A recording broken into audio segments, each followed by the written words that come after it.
Hello, CRE 101 students.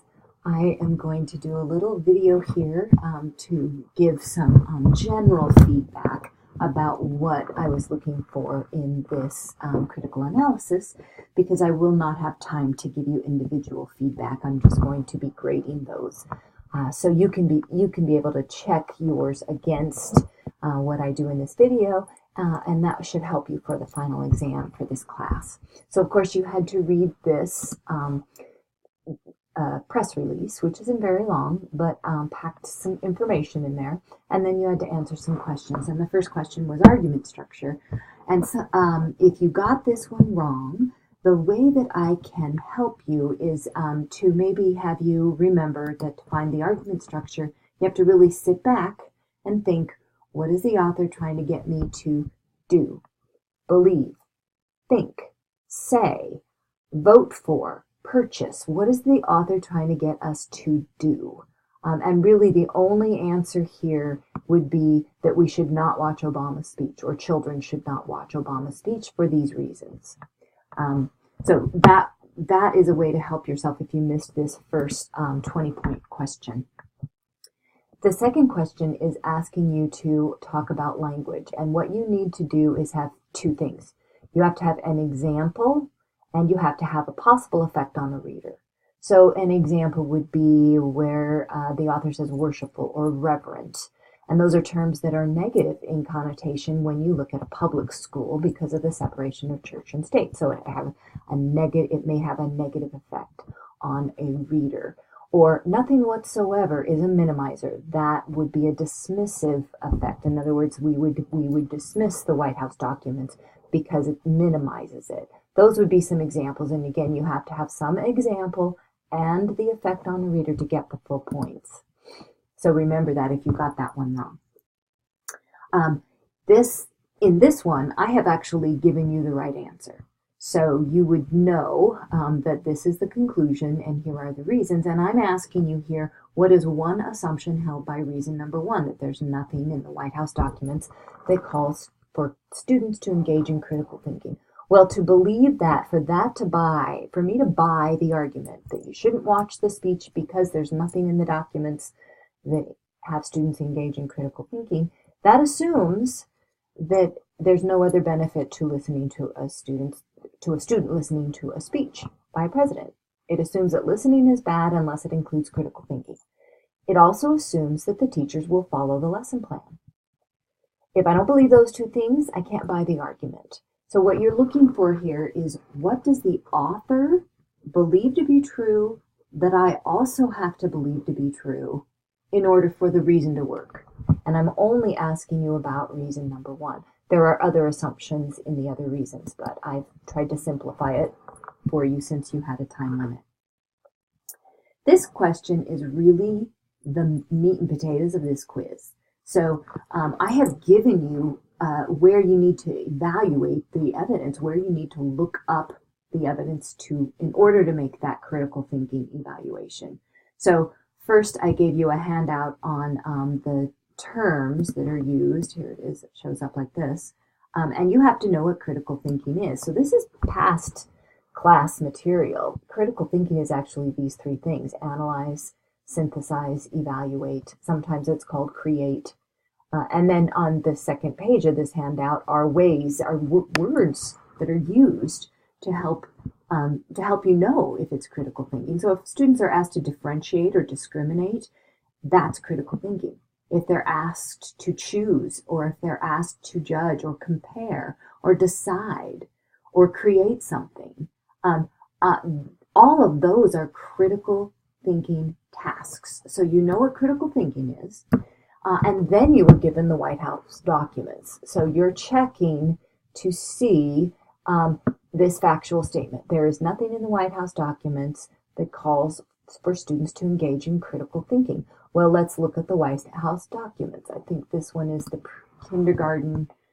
This one's kindergarten through 6th grade.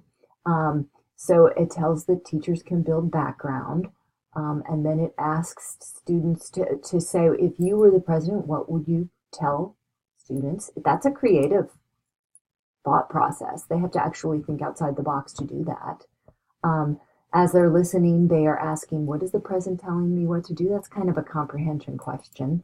What new ideas and actions is the present challenging me to think about? That's a creative thought process. That's definitely critical thinking. Are they asked to create anything? Yep, here they create posters. They actually write goals. They write letters to themselves where they've written goals. They use index cards. They create an artistic project based on it. They graph the progress towards the goals. Those are all very heavy creative thinking activities. Let's look at the 7th through 12th grade. They could do a quick write, think, pair, share. They create a web diagram of ideas. That's creation. They're engaging students in a short reading, so they have to read other things and synthesize. That's a synthesize activity where they take something from one text and relate it to the speech itself. That's synthesis. Create a concept web. Again, we're creating things. We're using a graphic organizer to do cause and effect. Cause and effect is a higher level thinking. That's creative thought. That's critical thinking. There are multiple examples of critical thinking throughout this document. So, and it goes on to say, well, look at this. Create the goals. So they're creating goals. Create posters. Interview other people with each goals. Create incentive or contests to achieve the goals. This is really packed full of creative thought and critical thinking. So the things that you should have found here is that this statement, there is nothing in the White House documents that calls for students to engage in critical thinking, is flat out false. There are multiple examples of critical thinking throughout the documents provided by the White House. So how strong is the evidence? You would have to say that based on what you saw from this statement and from the White House documents, that the evidence is not at all strong. And it's not strong at all because this is a false statement. So you could have answered it this way. The evidence is not very good. The evidence, or it's not stated in an accurate manner. There are words in the lesson plan that ask children to think critically. They're asked to analyze, evaluate, and create throughout the lesson. And here's some examples. These are all examples, and there were many more that we just saw. So you had to get both of those. You had to explain that the evidence was not good, and you had to justify it based on what you found when you researched it. And that's verifying the evidence. That is a really key point to this argument and to critical thinking in general. In this one, you had to identify a rival cause. So this is where you keep the conclusion, but you find a different reason that the author didn't mention that might be really at play. So the author's trying to tell us students should not watch the speech. So maybe it's because it's not these reasons. Maybe they shouldn't watch the speech because it's not going to be on the state test and we don't have time for it. Or maybe they shouldn't watch the speech because the superintendent of public instruction is a different political party than the White House administration is. Maybe it's more about politics than about anything else. Those are two rival causes that really could be at play, and a critical reader needs to be able to identify those before they're able to buy the argument or not.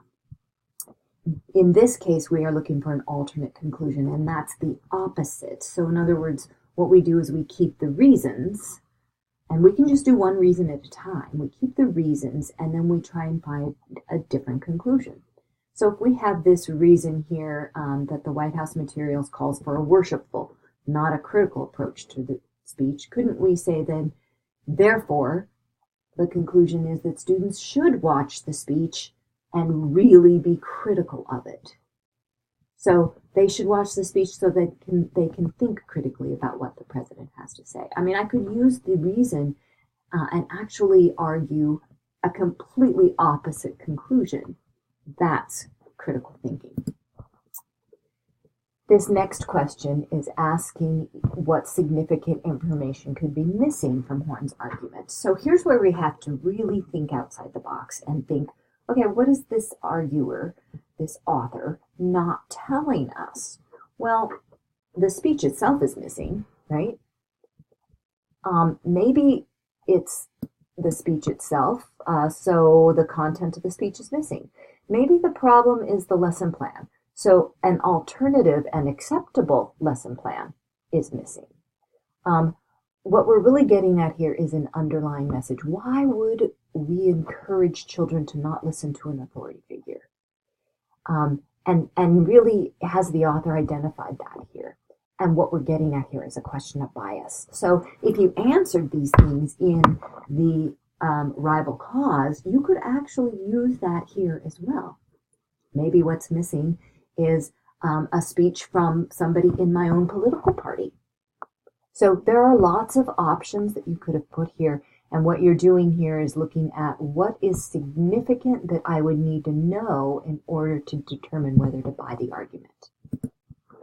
The next section is really an important part because it's asking what, if any, errors are there in the reasoning, and you have to justify your response. Now, to answer this, you have to ask those 3 questions that I have encouraged you to ask about errors.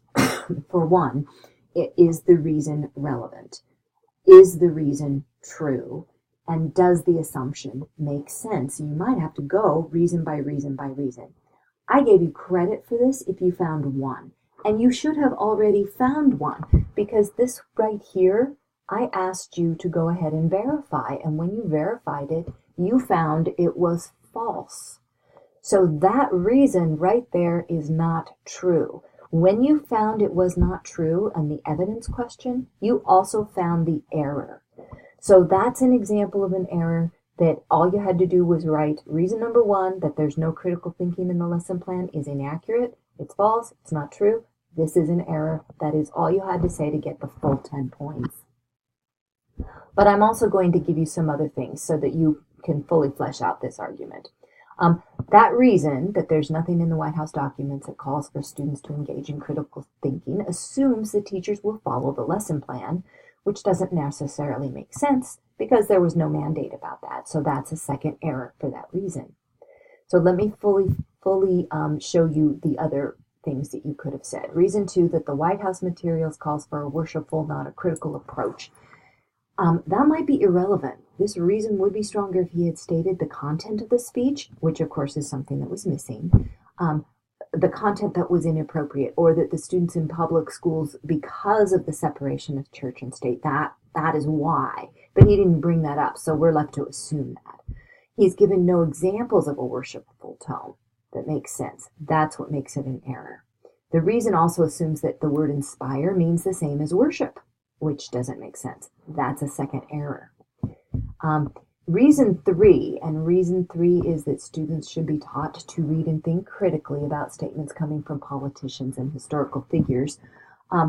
Well, that's in question here because he himself is a politician and a historical figure, so he contradicts himself. So the assumption is that it's all right to listen to some politicians, but not others. And that assumption does not make sense. So that's an error. So there are multiple errors in here. You only had to get one of the errors to get the full points. Which brings you to the last question. Has the superintendent of public instruction successfully persuaded you? Why or why not? You should have stated no. And the reason you should have stated no, you should have justified that with the verifying evidence information that you found. Which then in turn created an error in the argument. If there's an error, if somebody is basing a conclusion on a reason that has evidence that is false or is making a false statement, you cannot accept the argument. As much as you politically agree with the argument, you cannot accept the argument. And that is critical reading. So remember these things when you take your final exam. You're going to have to answer the language, effect, and example. You're going to have to verify the evidence using the, sometimes I'll give you a website, sometimes you have to find a website and give me the link, and you will have to actually tell me where the errors fall using the fallacy test that we went over. All right, good luck. I hope this was helpful.